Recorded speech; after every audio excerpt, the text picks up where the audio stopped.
Hi friends, movie start होती है ना बहुत ही पुराने वक्तों का टाइम देखते हैं। तब बिल्कुल भी तरक्की नहीं हुई थी और कुछ भी लोगों के पास हाथ नहीं था। यहाँ पर एक मॉरिस नामी चोर जो कि एक आदमी को मार रहा था और डकैती करके यहाँ से भाग रहा था। वो टाउन के बाहर ऐसे ही घूमते थे डकैत लोग और यहाँ पर चोरी करके माल छुपाते रहते थे और टाउन वाले इनको अपने टाउन से दूर रखते थे, लेकिन इनको नहीं पता था ये कौन सी एरिया में दाखिल हो चुके हैं।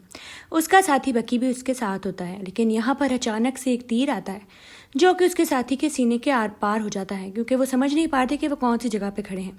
ये एक कैनिबलिज्म ट्राइब का एरिया था और यहाँ पर वो इंसानों को मारकर खाया करते थे। खैर, बकी अपनी जान बचा के यहाँ से भाग तो जाता है, लेकिन फिर भी वो बहुत ही खतरे में अभी भी था, क्योंकि वो उसको देख चुके थे। वो एक टाउन में आकर छुप जाता है। ये टाउन में लोग बहुत ही पुरसकून जिंदगी गुजार रहे होते हैं। एक शेरिफ होता है जो कि बहुत ही ईमानदार था। यहाँ पे हम आर्थर को भी देखते हैं। उसकी वाइफ डॉक्टर थी। टाउन में थोड़े बहुत लोग थे जो एक दूसरे के बारे में सबको जानते थे। अब यहाँ पे एक डेप्यूटी था जो आके शेरिफ को बताता है कि इसने टाउन में एक बहुत ही नए आदमी को देखा है जो कि पहले यहाँ पर नहीं रहता था, क्योंकि यहाँ पे आसपास लोगों को सबके बारे में पता था। और वो कहता है कि वो बहुत घबराया और जख्मी था और वो बहुत ही पैनिक आके क्लब में बैठ चुका है। यहाँ पर वो किसी को नुकसान ना पहुँचाए। मुझे तो वो बहुत ही डकैत टाइप लग रहा है, मुझे वो कोई अच्छे घर का आदमी नहीं लग रहा। खैर, शेरिफ और डेप्यूटी जाते हैं क्लब में और वहाँ पर जाके देखते हैं तो वहाँ पर वो आदमी बैठा होता है और यहाँ पर वो शेरिफ उससे सारी बातें पूछता है कि तुम कौन हो और कौन से टाउन से या गांव से यहाँ पर आए हो। वो ज़्यादा जवाब नहीं देता, लेकिन शेरिफ को उस पर पूरा शक था कि वो कोई अच्छे घर का आदमी नहीं था। यहाँ पर वो बहुत घबराया होता है और कहता है मेरे पीछे कुछ गुंडे पड़ गए थे, डकैत पड़ गए थे। मैं यहाँ पर छुप के यहाँ पर अपनी जान बचाने के लिए आया हूँ और मैं यहाँ पे किसी को कोई ट्रबल नहीं देना चाहता। मेरा नाम मॉरिस है और मेरा दोस्त बकी मारा गया इसी वजह से, क्योंकि बाहर डकैत फिर रहे थे। खैर, यहाँ पे शेरिफ इसके ऊपर हमला कर देता है और गोली मार देता है, क्योंकि उनकी लड़ाई हो जाती है और उसको उस पर पूरा शक था, क्योंकि उसके पास चोरी का सामान भी था जो कि उसके हाथ से गिर चुका था। अब डेप्यूटी और शेरिफ इसको लेके पुलिस स्टेशन आ जाते हैं, क्योंकि इनको कन्फर्म था कि मॉरिस इस टाउन का नहीं और एक बहुत ही गद्दार आदमी है। अब यहाँ पर एक जॉन नामी आदमी भी था जो क्लब में ये सब कुछ होता हुआ देख लेता है। खैर, वो जाता है डॉक्टर के घर पे, जो उसके हस्बैंड खुद बीमार थे, लेकिन यहाँ पर वो डॉक्टर को जाकर कहता है कि तुम मेरे साथ चलो। वो अपने शौहर से जाके परमिशन लेती है कि मैं चली जाऊँ, क्योंकि पुलिस स्टेशन में एक आदमी आया है जो कि ज़ख्मी है, और वो वहाँ पर आ जाती है। यहाँ शेरिफ उसको बताते हैं कि इसके पाँव में गोली लगी है, ये भागने लगा था और ये चोर है, इसलिए हमें इसको गोली मारनी पड़ी, वरना ये तो भाग जाता और हमारे हाथ कोई सुराग ना लगता। खैर, डॉक्टर कहती है कि इसका जख्म बहुत गहरा है, इसलिए मुझे पूरी रात ही तकरीबन यहाँ रुकना पड़ेगा। अब यहाँ पर बहुत रात हो जाती है। आधी रात में हम यहाँ पर टाउन में ही एक बच्चे को देखते हैं जिसके घोड़ों के इस्तबल से आवाज़ें आती हैं। खैर, वो बच्चा वहाँ पे जाता है ताकि देख सके उसके घोड़ों को क्या मसला हो रहा है। जैसे ही वो वहाँ पर जाता है, वहाँ पर कुछ बहुत ही अजीबोगरीब आदमी थे जो कि बहुत ही ज़्यादा खौफनाक थे। उनके कद बहुत बड़े बड़े थे और वो इंसान जैसे लग रहे थे, लेकिन इंसान नहीं, जैसे कोई जिन हो। खैर, वो उस बच्चे के ऊपर हमला कर देते हैं और उसको बहुत बुरी तरीके से काट पीट कर फेंक देते हैं यहाँ पर, ताकि लोगों पर अपना डर डाल सकें। खैर, उस चोर को ढूंढते हुए वो वहाँ पर आए थे, क्योंकि वो उनके ट्राइबल एरिया में पहुँच गया था। नेक्स्ट डे शेरिफ के पास ये रिपोर्ट आती है कि वो बच्चा मारा गया है और यहाँ पे डेप्यूटी आके बताता है कि बहुत बुरी तरीके से किसी ने उसको स्लॉटर कर दिया है। खैर, वो वहाँ पे अस्पताल में जाते हैं और वहाँ पर जाकर उन्हें पता लगता है कि उस बच्चे को बहुत बुरी तरीके से मारा गया है। खैर, शेरिफ अपनी ड्यूटी पे लग जाते हैं। अपने घर से अपनी बीवी को अलविदा कह के बाहर आ जाते हैं, क्योंकि उनको पता था आज उनका बहुत बड़ा दिन होने वाला है। और जैसे ही वो पुलिस स्टेशन पहुंचते हैं, वो देखते हैं वहाँ से सारे लोग गायब थे, यानी वो मॉरिस जो कि चोर था, डॉक्टर और एक दो और भी लोग। अब इनको बिल्कुल समझ नहीं आती कि अब हम क्या करें। ऐसा कैसे हो सकता है कि कोई टाउन में एंटर होकर हमारे लोगों को लेकर गायब हो गया हो। शेरिफ बहुत घबरा जाते हैं। यहाँ पे काफ़ी तोड़ फोड़ भी हुई थी, यानी जो यहाँ पर आए थे वो काफ़ी स्ट्रांग लोग थे और यहाँ पर एक तीर भी था।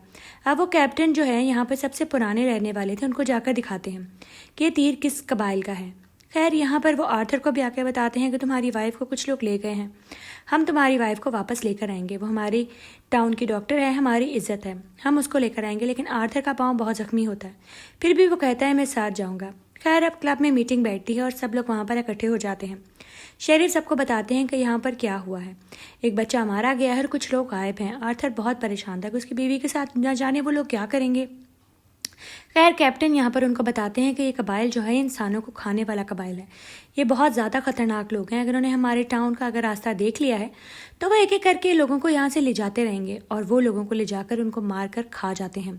वो बिल्कुल जानवर हैं, वो बिल्कुल भी इंसान नहीं लगते। तुम लोग जब उन्हें देखोगे तुम लोगों की हैरत गुम हो जाएगी। कैप्टन उन लोगों के बारे में काफ़ी जानते थे और वो ये इन्फॉर्मेशन शेरिफ के साथ शेयर करते हैं। शेरिफ कहते हैं चाहे जो भी है, मैं जाऊँगा और अपने टाउन के लोगों को लेकर आऊँगा और उनको मारूंगा ताकि वो दोबारा मेरे टाउन में एंटर ना हो। आर्थर कहता है मैं भी साथ जाऊंगा। खैर शेरिफ उसको कहते हैं कि तुम आराम करो, हम सब कुछ कर संभाल लेंगे। जॉन भी वहाँ उनके साथ होता है। ये लोग निकल जाते हैं। आर्थर भी साथ था। शेरिफ, डेप्यूटी, जॉन, आर्थर ये लोग निकल जाते हैं अपने सफ़र पर। खैर रास्ते में रात हो जाती है तो अब इनको रात में आराम करना था। जॉन जो था वो पहले बहुत ट्रैवलिंग कर चुका था। ये लोग पहले कभी टाउन से बाहर नहीं आए थे। वो इनको समझाता है कि किस तरीके से हम लोगों ने अपना सफ़र जारी रखना है, बीच बीच में आराम भी करना है, खुद को ज़्यादा थकाना नहीं है क्योंकि हमारा सामना बहुत ही खतरनाक लोगों से है। अब वो आराम करके सुबह उठते साथ फिर से अपने सफ़र पर निकल जाते हैं। बीच बीच में रुककर कुछ खाते पीते हैं और फिर अपने घोड़ों पर सवार हो जाते हैं। अब यहाँ पे आर्थर का पाँव और ज़्यादा ख़राब होता जा रहा था। उसके पाँव में बहुत तकलीफ थी। खैर अगली रात भी आ जाती है। अब यहाँ पर ये लोग अपने बिस्तरे बिछाकर आग जलाकर लेट जाते हैं। यहाँ पर कुछ लोग आते हैं जिनको जॉन मार देता है। खैर डेप्यूटी उसको कहते हैं कि इसको मारना नहीं चाहिए था, लेकिन वो कहता है कि ये लोग डकैत थे और हमें मार देते और हमारे घोड़े वगैरह भी लेकर चले जाते। 2-4 लोगों को तो मार दिया था, 2-4 शायद बच जाते हैं और वो अगले दिन इनकी चोरी भी करते हैं। इसलिए जॉन का फैसला अच्छा था उनको मारने का, क्योंकि वो तो डकैत थे, उन्होंने तो उनको मारना ही था और मार के इनका सारा सामान लूट के यहाँ से ले जाना था। लेकिन जॉन की फायरिंग से वो लोग डर गए। जॉन बाहर आता रहता था, इसलिए उसको एक्सपीरियंस था कि लोगों के साथ कैसे डील करना है। खैर आर्थर और डेप्यूटी और शेरिफ चुप कर जाते हैं जॉन के फैसले के आगे, क्योंकि उसका फैसला ठीक था। जब वो उनके पास जाके देखते हैं तो वो लोग वाकई ही डकैत थे। उनके पास बहुत ज़्यादा ऐसा सामान था जो कि डकैतों के पास ही होता है। खैर नेक्स्ट डे लोग उठते हैं और अपना सफ़र जारी रखते हैं।